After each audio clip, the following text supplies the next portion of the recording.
Dobrodošli natrag na naš kanal. Danas ćemo istražiti fascinantnu temu što vaš jezik govori o vašem zdravlju. Jezik može otkriti mnogo toga, a mi ćemo vam predstaviti 13 znakova i simptoma koje biste mogli primijetiti na vašem jeziku. Normalan ljudski jezik je roze boje sa malim izbočinama koje zovemo papile na njegovoj površini. Ali ako vaš jezik izgleda poput ovoga... Prvo, bijeli premaz.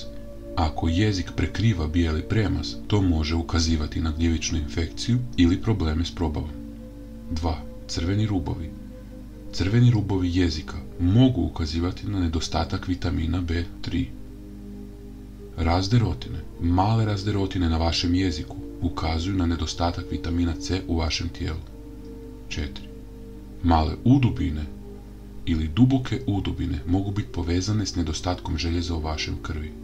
Broj 5. Otok ili natečen jezik može biti znak alergijske reakcije. Broj 6. Tamni rubovi. Tamni rubovi jezika mogu ukazivati na nedostatak folata. Broj 7. Crvenilo. Općenito crvenilo jezika može biti znak upale ili infekcije usne šupljine. Broj 8. Promjene u veličini papile na vašem jeziku. Promjene u veličini papile mogu ukazivati na problem s hormonima u vašem tijelu. Papile su inače okusne kvržice na vašem jeziku ili vam male sitne bradavice na jeziku, koje nam daju karakterističnu strukturu našeg jezika. Na ljudskom jeziku postoje 4 vrsta papila, koje imaju različitu strukturu i prema tome klasificirane su potpuno drugačije. Neki od ostalih uzroka koji mogu dovesti do povećanja papila na jeziku su pušenje. Naše papile sadrže okusne pupoljke. I kao jedno od vrlo rijetkih stanja je pojava crnog dlakavog jezika, poznato kao lingua villosa nigra. To je stanje kada se male kvržice na površini jezika koje se nazivaju papile začepe bakterijskim infekcijama, te dolazi do sindroma crnog jezika, poznatog u narodu kao crni dlakav jezik. Jedna zanimljivost, vaši okusni pupoljci ili vam papile opadaju s vašeg jezika isto kao i vaša koža, što opada nakon sunčanja. I svaki puta dobijete nove, izrastu nove papile.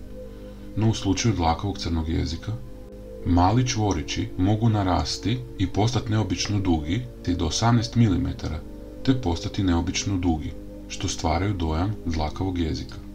Do ovog poremećaja dolazi uslijed toga što se smatra u medicini da te predugačke papile na jeziku proizvode kreatine, iste proteine koji se nalaze u našoj kosi, koji pridonose poznatom izgledu kose. Pojava crnog jezika je najčešća pojava kod pacijenata koji su preživjeli moždani udar. Zato je iznimno važno nakon moždanog udara posvetiti pažnju usnoj šupljini. Te ukoliko se pravilno čiste papile na jeziku kao i usna šupljina, sama pojava će nestati kroz 20 dana. Broj 9. Promjene u boji. Promjene u boji jezika mogu ukazivati u problem s vašom jetrom. Broj 10. Osjećaj gorčine. Osjećaj gorčine na jeziku može biti znak problema s jetrom ili žučnim mjehurom. Broj 11. Osjetljivost. Osjetljivost jezika katkada može ukazivati na stres i teške alergijske reakcije. Broj 12. Promjene u teksturi. Promjene same u teksturi vašeg jezika mogu otkriti gastrointestinalne probleme. Broj 13. Sluz. Pojava viška sluzi u vašim ustima može ukazivati na jake respiratorne infekcije. Tu također treba razlikovati razliku između uobičajenog bazena sline koji se nalazi ispod jezika ili nečega što mi zovemo hipersalivacija ili prekomjerna proizvodnja sline, koja također može biti privremena ili kronična, ovisi o vašem uzroku. Na primjer, ako se suočavate s infekcijom u vašim ustima, vaša usta mogu proizvoditi više sline kako bi pomogla u ispiranju bakterija u vašim ustima. Ukoliko imate glatki jezik, bez okusnih pupoljaka, sa smanjenom paletom vaših okusa ili nesposobnošću da okusite hranu, uz nerijetko popraćen simptom da isti takav jezik crvene boje i gladak, potpuno gladak, takva vrsta poremećaja vašeg jezika uzrokovana je uslijed nedostatka nutrijenta u vašem tijelu. U ovom slučaju nedostatak vitamina B12. Nerijetko radi autoimunih bolesti koje sprječavaju da vaše tijelo apsorbira B vitamine, pogotovo B12, dolazi do ovakvog stanja jezika. Te pacijent uobičajeno završi na injekcijama B12 vitamina koje traje po mjesec dana.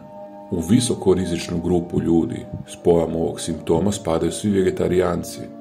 Zato se vegetarijancima savjetuje da nadomjeste nedostatak vitamina B12 koji ne unose normalnom prehranom na neki drugi način. Ovakve bijele nakupine na vašem jeziku su uobičajena pojava ukoliko ste dobivali terapiju nekako s antibioticima i do ovoga dolazi uslijed infekcije usne šupljine.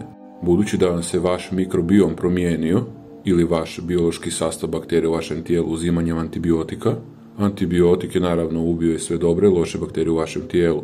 One bira koje će bakterije eliminirati. U normalnim slučajevima ovo možete oprati sa četkicom i ispod površina ovih bijelih mrljavih nakupina poput jogurta na vašem jeziku možete naći crveni jezik, a nekad čak i malo krvav, što je uobičajeno normalna stvar. I to je klasični scenarij koji se desi kod osoba koje su uzimale antibiotske terapije. Zato što vam antibiotik promijeni normalni bakterijski sastav u vašim ustima i time otvori priliku da u vašim ustima počne se stvarati ovakve nakupine. U rijeđem slučaju ovakva stvar se dešava ukoliko imate ozbiljan problem sa imunosustavom, poput nekontroliranog dijabetesa, side ili da ste bili recimo na kemoterapiji. Ukoliko ste pokušali sa četkicom skinuti bijeli plak koji je nalik na jogurt s vašeg jezika i da ispod tog plaka naiđete na tvrđi bijeli plak na jeziku, tada svakako posjetite vašeg doktora opće prakse da vas uputi na daljnju pretragu. Jer se može raditi o stanju koje se zove leukoplakija. A to je stanje u kojem vaš jezik je dosta dugo iziritiran. Ovakve simptome možemo uobičajeno naći kod osoba koje su pušači, alkoholičari. Jako je važno voditi brigu o ovom stanju, jer ovo stanje kao krajnji ishod može imati pojavu raka na vašem jeziku. Zato je jako bitno da se obratite svojim zubaru ili doktoru opće prakse ako primijetite nešto poput toga. Jezik koji nas podsjeća na jagodu. Ovo je klasična pojava kod pacijenata koji imaju bakterijsku infekciju. Istu bakterijsku infekciju koja uzrokuje upalu grla. Ali također važno je napomenuti da ovo stanje se može pojaviti kod pacijenata koji imaju Kawasaki bolest. A to je vrlo ozbiljna bolest koja uzrokuje upalu krvnih žila u vašem tijelu. Pogotovo kod djece mlađe od 5 godina.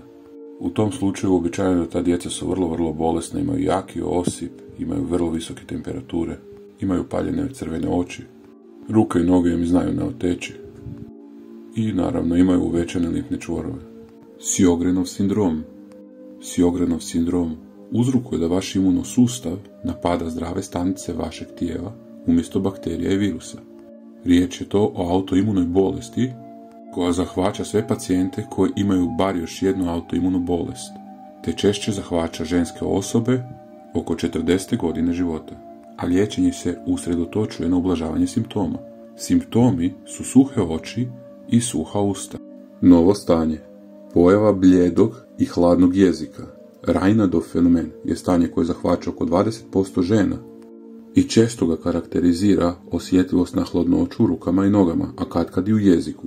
To je fenomen koji se inače čak kod nas zove vazospazam. U ovom kliničkom stanju ograničen je protok krvi u prste, pa nekada čak i u jezik, što za rezultat ima pojavu bijelog jezika. U nekim slučajevima ova simptomatika zahvaćuje prste, ali nekada i jezik, što se smatra vrlo rijetkim da zahvati jezik. U ovom slučaju svaki puta kada bi pacijent pojeo nešto hladno ili osjetio hladnoću, njegov jezik bi promijenio boju u bijelo. Isto tako, jezik bi utrnuo pa bi pacijent imao problema sa govorom, uslijed nedostatka krvi u jeziku. Simptomi geografskog jezika.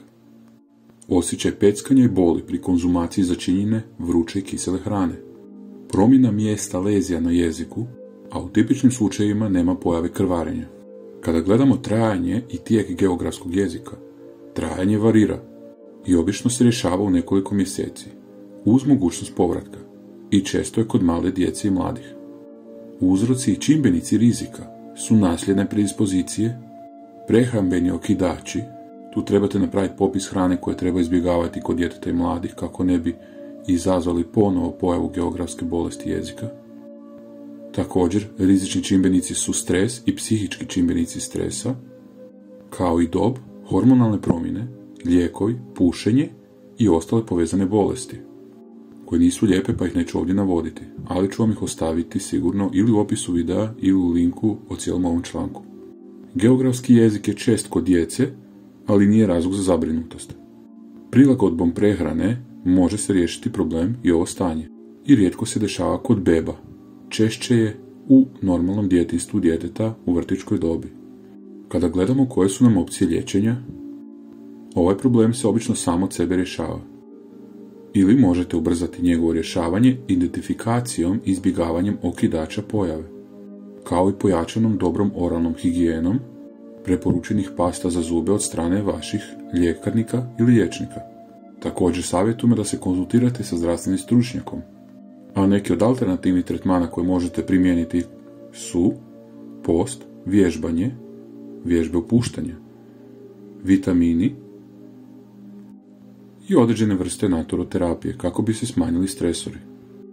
Kada gledamo koji su to savjeti za upravljanje ovog stanja, to bi bilo korištenje blage paste za zube i ispiranje usta, identifikacija izbjegavanja okidača hrane, postit, ako je prikladno i ako to dozvoljava zdravstveno stanje, primijeniti vježbe opuštanja za upravljanje stresom, pojačati unos raznih vitamina i kvalitetne prehrane, izbjegavati kiselu i začinjenu hranu, piti čaj od kadulje ili crni čaj tijekom dana i koristiti blagu pastu za zube, prema preporuci farmaceuta.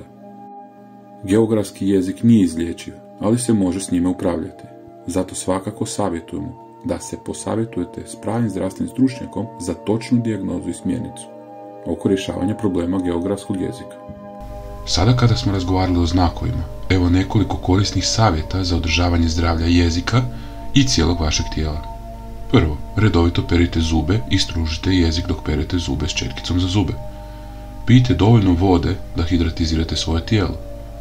Održavajte uravnoteženu prehranu bogatu voćem i povrćem. Izbjegavajte pušenje i ograničite konzumaciju alkohola koliko je god to moguće. Zapamtite, vaš jezik može biti ključan za održavanje vašeg zdravlja, pa ga pazite. Ako vam se svidio ovaj video, ne zaboravite ga podijeliti i pretplatite se na naš zdravstveni kanal. Hvala vam na gledanju i ostanite mi zdravi, dragi moji ljudi. Bog! Sviđa vam se ovaj video? Biće ih još. Pretplatite se tu, na naš kanal. Besplatno je. I naravno lajkajte. Hvala vam!